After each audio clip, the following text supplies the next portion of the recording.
Hello, everyone. I am Pam Laricchia from Living Joyfully, and I'm joined by my co-hosts today, Anna Brown and Erica Ellis. Hello. Um, So, in this episode, we're going to be talking about what you might do when school isn't working for your child. But before we dive in, I'd just like to take a moment to invite you to join us in the Living Joyfully Network. There is just so much value in walking alongside others on this journey, particularly like any kind of unconventional journey, like when school isn't working for our child. Because while everyone's journey is unique, many of us face similar obstacles and challenges, and that is where the power of community shines in feeling seen and heard by others. In the network, you can learn from the experiences of other parents on similar journeys, draw inspiration from their aha moments, gain insights from the unique and creative ways they navigate both their own and their family's needs. So, to learn more and join us, just follow the link in the show notes or go to livingjoyfullyshop.com and click on community in the menu. And Anna, would you like to get us started? I would. Oh, goodness. Okay. So this topic has been coming up a lot over the last few months, really even this year. And we just thought it was important to create a space to talk about it. So I'm excited about today because the truth is, school doesn't work for everyone. And instead of the message that people tend to hear, which is there's something wrong with your child, let's do X, Y, or Z to fix your child, we wanted to say it's okay. It's okay if a particular environment doesn't work for your child. Parents will tie themselves up in knots trying to make it work and make themselves sick thinking that there's something wrong with their child or that they've done something wrong as a parent, when again, it really just is an environment that doesn't work for everyone. And when we think about people are different, which if you've been here at any amount of time, we talk about a lot, it can help so much in this situation because there really are, we just are so different. Our brains process information differently. We prioritize things differently. We have different sensitivities and capacities, and all of it is just fine. The journey is in learning more about ourselves and what we need to thrive. And, often that just can't happen in a one size fits all environment. And honestly, like, how could one size fit all? Like, we're so different. It's amazing that it works as much as it does, except I think there's a lot of issues along the way. I feel like when we think about people and how we work, some people need to move to think. Pacing around helps them really solidify an idea. Others like music to help calm a busy mind, and that focuses on the task at hand. Some people like to deep dive into a subject and, are not coming up for air for weeks to understand all of the nuances. Others like to flit around and find patterns. They're kind of pulling from different arenas, to pull in to get this bigger web of learning picture for themselves. And none of those types are served in a school environment where it's sit still, be quiet, do this now, bell rings, do something completely different now. And it's just that's the way they play the game there. And it doesn't work for a lot of brains.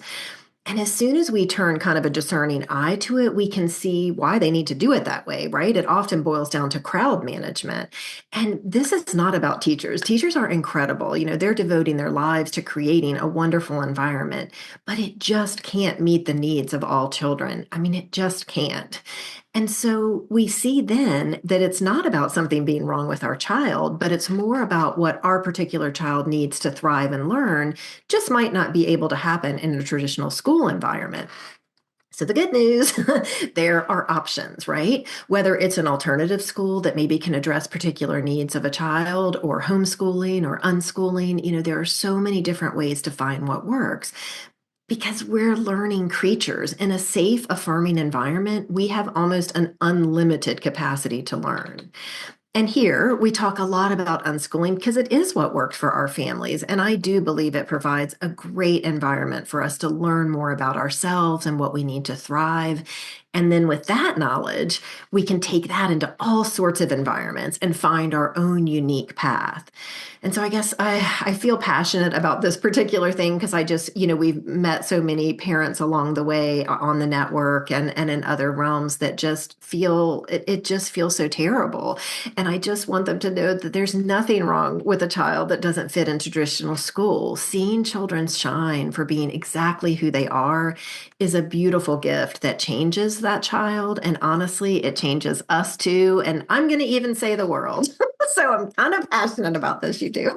I think it does change the world. I don't even think that's not an exaggeration. Yeah, oh, this is such a beautiful topic, and right, I would love to pass along the message that there is nothing wrong with you, there's nothing wrong with your family, there's nothing wrong with your child if you're finding that school is not a fit. It just makes sense. It's like people are so different. It makes sense that that one size fits all model is not going to work. And I think, at the beginning of my unschooling journey, and I think for a lot of people, there's kind of like it's huge paradigm shifts at first when you're first starting to just even consider like, can I opt out of this system, And so I remember reading John Holt and reading John Taylor Gatto, and really Gatto in particular is very vehement about, his arguments against school. And as someone who went to a lot of school and did very well, I feel like reading those kind of alternative voices did help me a lot in those beginning days, kind of just wrap my head around this huge paradigm shift of, oh, okay, I didn't really think about all of those kind of negative pieces when I was just doing what I was told to do and, achieving in that system. And so, my children are what sparked me to kind of do that investigation and dive into those topics. But it did help me to listen to this podcast, to read Pam's books, to, like all of these other voices kind of giving me alternatives to what I had always heard my entire life growing up. And so it was kind of I don't know if scary is quite the right word, but it was a really big Yeah. moment in my brain to say, okay, I felt like it worked for me. I thought this was going to work for my kids. Now that I'm looking at it, maybe it didn't work as well for me as I thought it did, and I can see now new possibilities for my children. And, especially when I'm looking at kids who are neurodiverse, who are, have very particular interests and strong interests. And I just was picturing that kind of bustling, busy, loud school environment and just not seeing how that could work well for my, sensitive first child. And so, yeah, and the journey began there.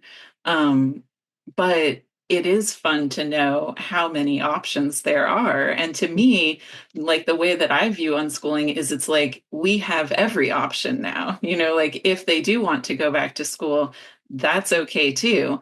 Um, because it's all about learning more about ourselves, learning more about our kids, and then making choices that feel good and feel empowering to us, and being able to shift when things aren't working. So, yeah, I love it.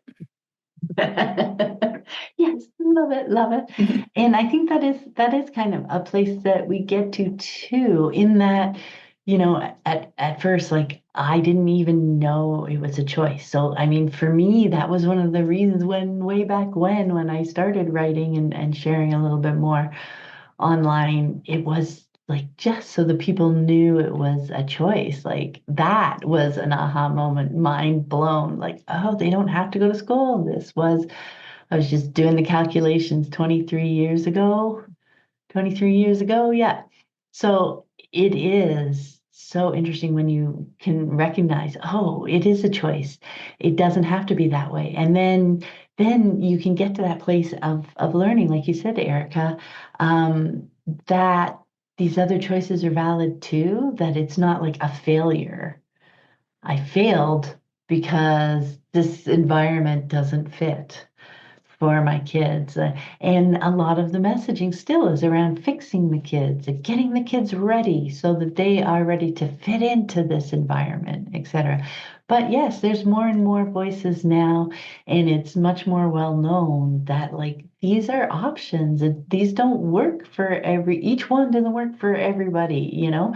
And then if the kids do come home or you just choose not to go, and like you said, Erica, it is totally cool too if they at some point decide they want to try it. At that point, it's not about school or not school, it's about what works for this child. What would this child like to do?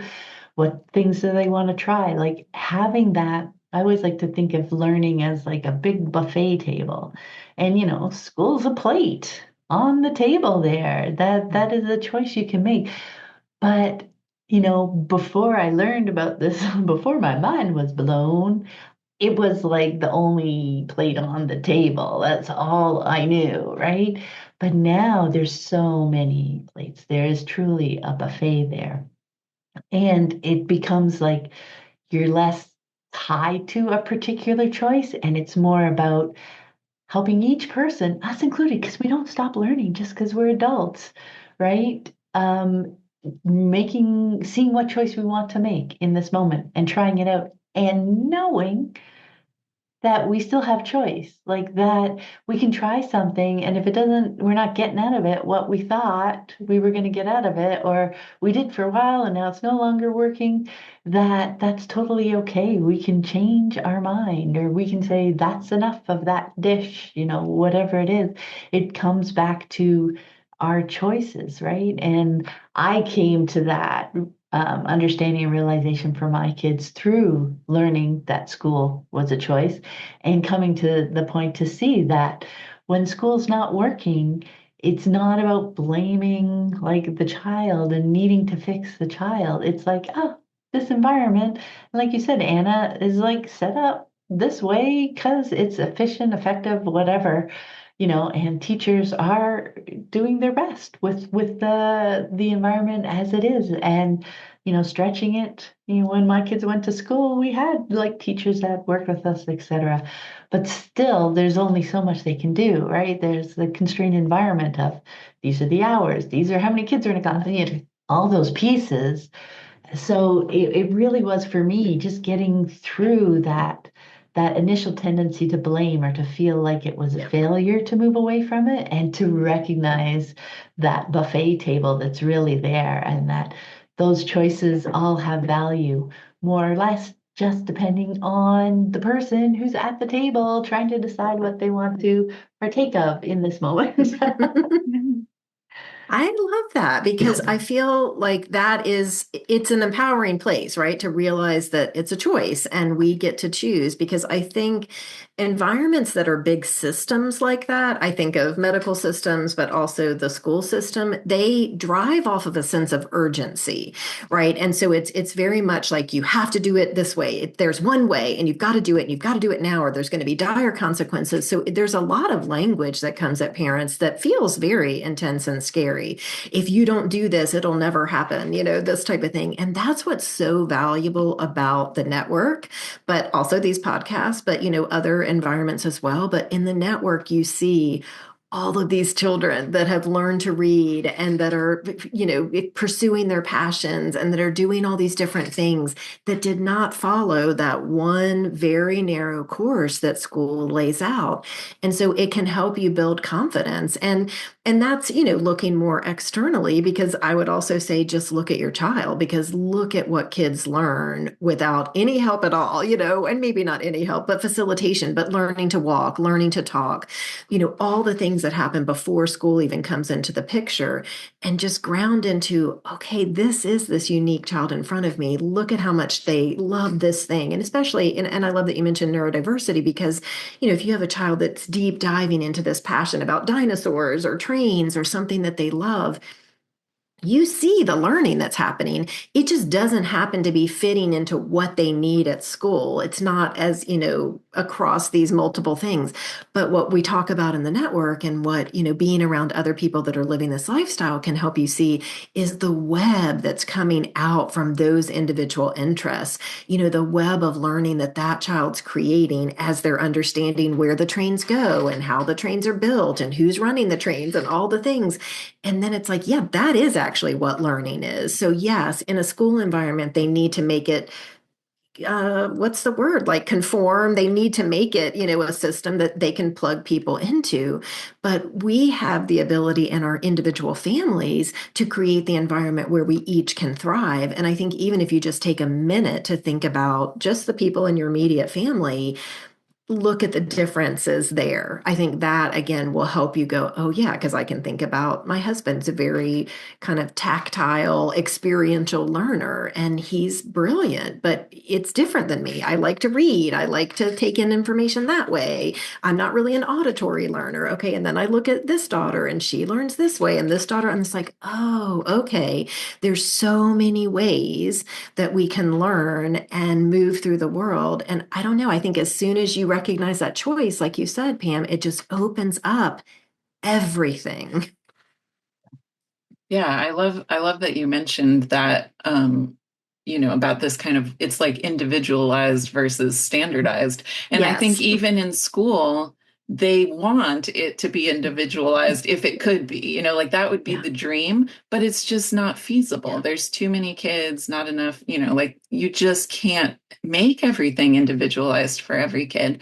And so by doing it on our own and just following our children's interests, we're able to make their lives like a perfectly individualized, instruction plan, if you wanted to call it that, that looks nothing like school, but is allowing them to dive so deep into the things that are interesting to them.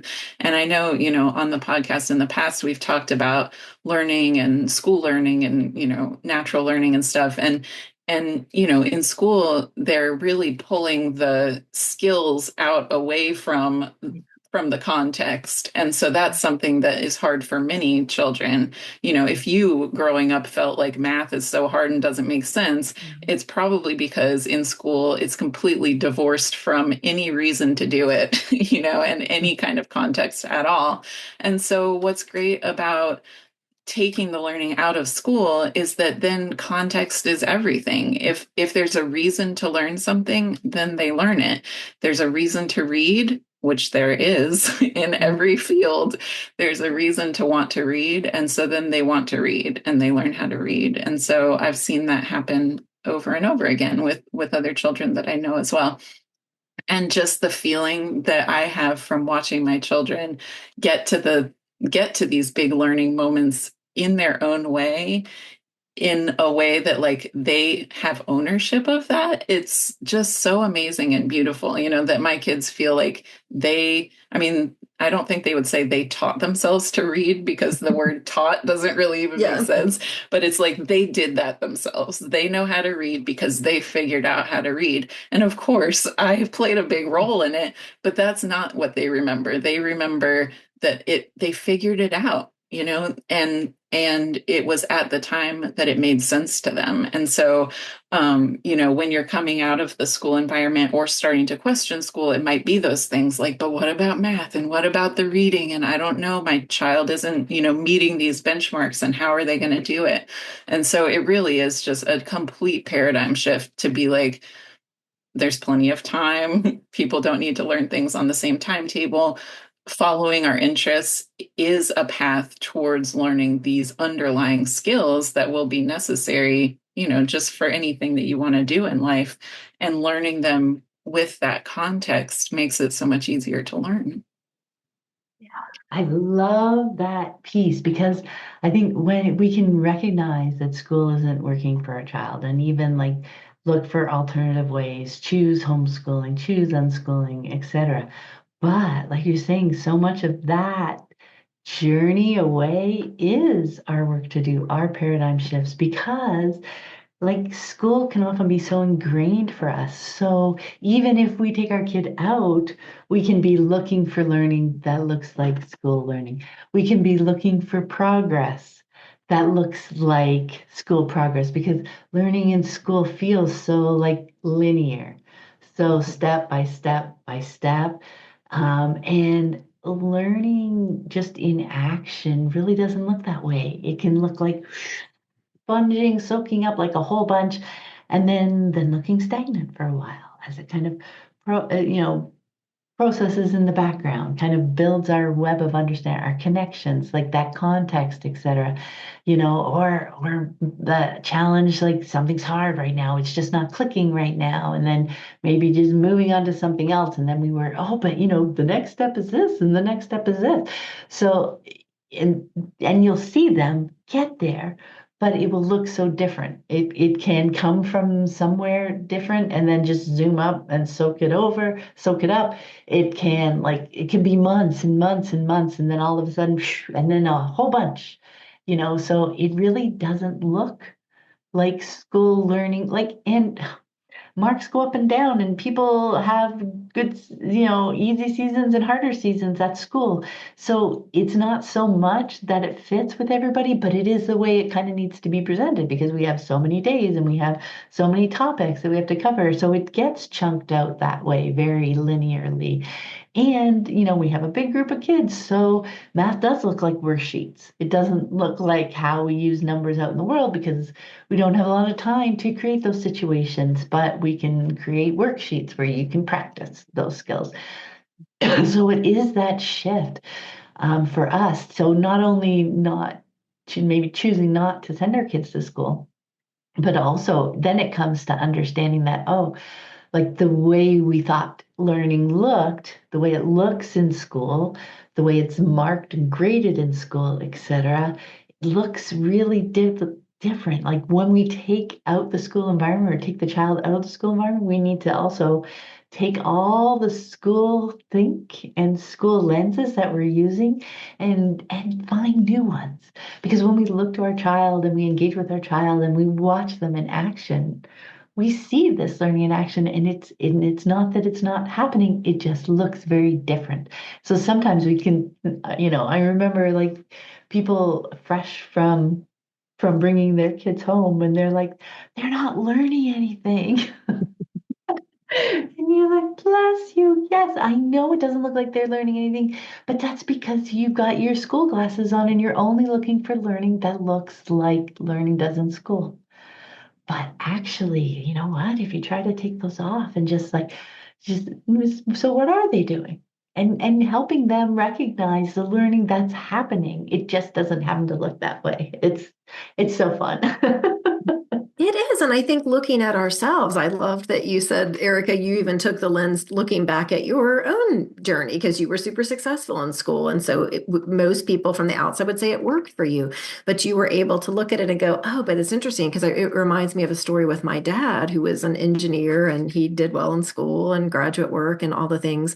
But he was also just so engaged and just loved learning. And so when my kids were young and I had all the unschooling books everywhere all over the house, he would read them and we'd have conversations when they were little. And he said, school was fine for me. He's like, but I can see that it wouldn't work for everyone and how different it would be, because he had friends that he thought of, how different it would have been for them to not be carrying the weight of thinking there was something wrong with them because they didn't fit in the environment. He's like, but we just didn't really have another way to look at it.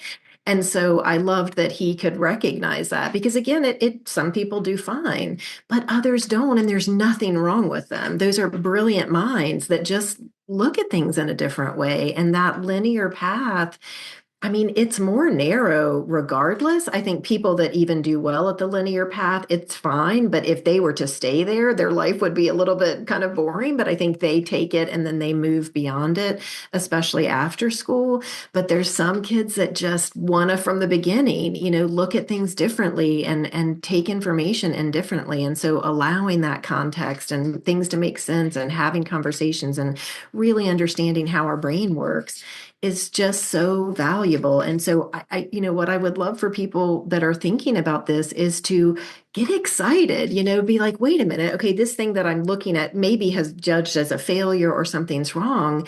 I can get excited about learning about myself and about my kids, and we can find the ways that work for us. So, because it really is so fun and amazing. And I think community can be helpful. That is why we talk about the network, especially in these situations where you're making a big transition, because really seeing the thoughtful, amazing, brilliant other people and what they're learning and what's happening for their families and what's happening with their children can just really just bolster and give us this beautiful space to share our own journey with people that understand. Right. Especially if the environment we're currently in does Right. not have much space for, alternative thinking and right, like finding the people that you can have those deeper conversations about it when you're first doing all of that questioning, I think is really amazing. And of course, the network is an awesome place for it. And I was also thinking that it's a fun little thinking, I don't know what you would call it, like a little exercise to think back about like what do you remember from school? Because for me that was a big one where it was like, okay, wait, like I could say that it's so important that they learn all these things, but then do I remember those things? And does it matter now? Like just little thinking experiments like that to be like, what are my big takeaways from being in school and what did I get out of it? Like, just I think we've talked a lot of times about the unschooling journey being like it just kind of opens our brains up to questioning everything and this moment of being curious and wondering, is school really the best option for my kid? It can be that moment of like, oh, let me question this and then let me question this and then everything kind of opens up.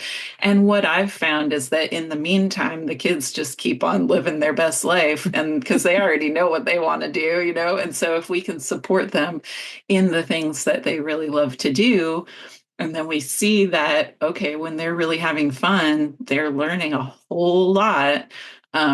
Like that was a big turning point for me. And I remember having the realization of like, oh, if I could like follow their happiness and joy, we are having a really great life. They are learning so much. If I'm constantly there as the support in helping them live their best, most joyful life, like, I don't know, that became my focus, especially when they were young, when I was kind of turning away from the idea of putting them into school. That kind of was a new thing for me to focus on. And when I saw them, just getting so excited and pumped up about a certain topic or whatever, and then they wanted to learn more, and then I could bring something else, like those moments were so fun and really gave me confidence in, our decision to not go to school. Yeah. And just to build on something you said real quickly before we wrap up is kids are learning before they go to school. You can see it again, language, walking, colors, animals, all the things. And we as adults are learning long after school as well. And so when you can just go, oh, yeah, I don't have to go to school to learn something, and put yourself into that process of like, what do I need when I'm interested in something? What do? I gather information, I find a mentor, whatever the things are. Then you start to realize they don't have a lock on learning. Like that's kind of what our culture wants us to think is like, you can only learn in this one type of environment. But there's so many examples across the spectrum of how we all learn at different ages without that one environment. So you can let go of that weight and really find what works for you and your family. Yeah, and I think what Erica was saying, like leaning into our kids, that's like the great Yes. next step because that's what helps us lose. Like you're saying, there's not one way to learn in this age Yeah. range, right?